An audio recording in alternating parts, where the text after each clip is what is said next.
اگلی بات کیا ہوئی؟ انٹرنیٹ بند کر دیا گیا، فون بند کر دھمکایا گیا، ڈرایا گیا، گل ہو گئی ہے، گل ہو گئی ہے۔ پاکستان میں ہوتا تھا جب گل ہو جاتی سی نا، لوگ کہتے ہیں انہوں نے حکومت آنی کیوں ووٹ دینا ہے، لیکن لوگوں نے کہا گل ساڑھے نال نہیں ہوئی اس دفعہ، چونکہ پاکستان بدل چکا ہے۔ نوجوان نسل 60-70% جو آپ کی نوجوان نسل ہے وہ ماننے کو نہیں تیار، وہ پاکستان ہے، وہ پاکستان کا مستقبل ہے۔ ان لوگوں نے ان کی گاڑیاں استعمال کی، ان کے پولنگ کیمپوں سے پرچیاں لی، جب اندر گئے تو کیا کیا؟ ایاک نعبد و ایاک نستعین، ووٹ ڈالا عمران خان کے سپاہی کو۔ شوکت بسرات ایک دن میرے پہ تو کرفیو تھا، آپ پوچھ لیں بہاول نگر کسی صحافی سے، جب میں کاغذ بحال کرا کے گیا ہوں سپریم کورٹ سے، شوکت بسرات ایک دن چوری چھپے نکلا، پولیسیں لگا دی گئی، میں نکل گیا وہاں سے۔ لوگوں مجھے ایک پیغام کیا دے رہے تھے؟ بسرات باہر نہیں آنا، بسرات ووٹ امانت عمران خان دی اور تیری اسی غیرت تے قربان ہے جنہیں عمران خان دا ساتھ نہیں چھڑیا۔ لوگوں نے کتنے پیسے خرچ کیے تھے؟ 10 روپے کمپین تھے، 10 روپے۔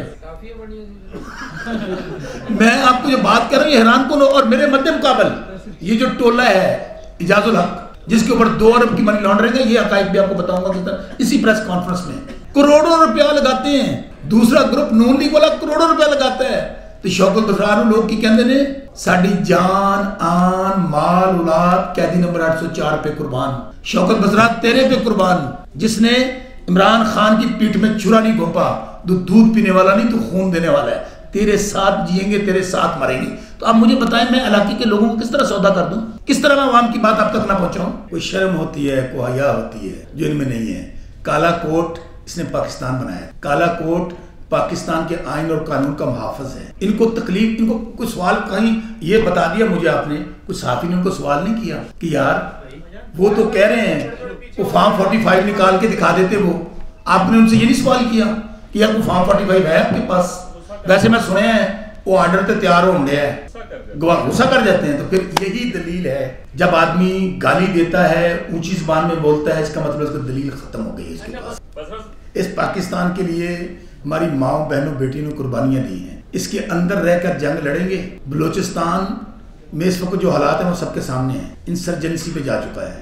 کے پی پہ حالات دیکھ لیں، وہاں پہ ڈاکہ نے ان کا بریڈ اور ہے کے پی والوں کا، میں شیر افضل مرکوز کہتا ہوں نا شیر کا بچہ ہے۔ ہمارے پنجاب اور کراچی والوں نے پیغام دے دیا، خاموش انقلاب، اللہ گواہ ہے۔ شوکت بسرات میں نے بن کے آیا، من دن پتہ میں شاید 10 روپے بھی الیکشن تک لائے ہوں، 8 دن رہتے تھے میرے الیکشن میں، کسی نے مرغی، کسی نے جوتا، کسی کو مجھے مور نشان دیا گیا۔ اس موبائل کا اتنا بڑا انقلاب تھا، لوگوں نے اپنی گاڑیوں پہ، اپنے موٹر سائیکلوں پہ خرچہ کر کے کیا، جو میرے اور آپ کے بچوں کی جنگ لڑ رہا ہے۔ آئی ایم ایف کو کیا کہا گیا ہے یار؟ جب ہوا کہ 4 باریاں لے چکے ہیں، 4 باریاں، مسلم لیگ نون، پیپلز پارٹی 4 باریاں لے چکے ہیں نا۔ آئیے ہم تو 3.5 سال رہے ہیں، پچھلے 16 مہینے کہا گیا عمران خان نے ملک تباہ کر دیا، پی ڈی ایم یہ چوروں اور ڈاکوؤں کا ٹولہ اکٹھا ہوا، ہم آئیں گے، پیٹرول سستا، ڈیزل سستا، بجلی سستی، کیا ہوا؟ زمین آسمان کا فرق ریٹوں میں۔ ابھی بھی آئی ایم ایف کو یہ کہہ رہے ہیں کہ ان کے پاس مینڈیٹ نہیں ہے، ان کے پاس مینڈیٹ ہی نہیں ہے عوام کا۔ 80-90% قوم پی ایس ایل ہو رہا ہے نا، نعرہ لگاتے ہیں پاکستان، آگے سے آواز آتی ہے عمران خان۔ ابھی بھی آئی ایم ایف کو ہم یہ کہہ رہے ہیں ہم پاکستان کی سلامتی، وہ ہماری زندگی کا آخری دن ہو، اللہ ہمیں وہ دن نصیب نہ کرے اگر پاکستان کی سلامتی سے ہم، چونکہ ہم اس پیروکار کے چاہنے والے ہیں جو پاکستان کے لیے اپنی زندگی قربان کر کے بیٹھا ہے، نہ ڈرا ہے، نہ جھکا ہے، نہ بکا ہے۔ ہمیں بھی مل سکتی تھی، انہوں کہا گیا کہ چلے جائیں باہر، لیکن نہیں۔ آئی ایم ایف کو یہ کہہ رہے ہیں انہاں چوراں نو پیسے دیو گے تو انہاں چوراں نے دوبارہ ونڈ کے باہر لے جانے ہیں، اپنے محلات بنانے ہیں، انہوں نے وہاں جا کے اپنے اپارٹمنٹس لینے ہیں۔ ان کا سٹیک کیا ہے پاکستان میں؟ بتا دیں مجھے ان کا کیا سٹیک ہے پاکستان میں؟ کیا ان کی جائیداد پاکستان میں؟ کیا ان کا مال پاکستان میں؟ کیا ان کی اولاد پاکستان میں؟ تو پھر وہ جو قرضہ آئے گا، مجھے بتائیں کہ 80% جب قوم ساتھ کھڑی نہیں ہوگی، یہ ایک سازش ہے، پاکستان کے خلاف سازش ہو رہی ہے کہ پاکستان کو جب آپ قرضے واپس نہیں کر سکیں گے تو مجھے بتائیں اس کے کانسیکوینسز کیا ہوں گے۔ میں ابھی بات کو منہ سے نہیں نکالنا چاہتا، میں بہت چھوٹا سا اتنا سفر کروں۔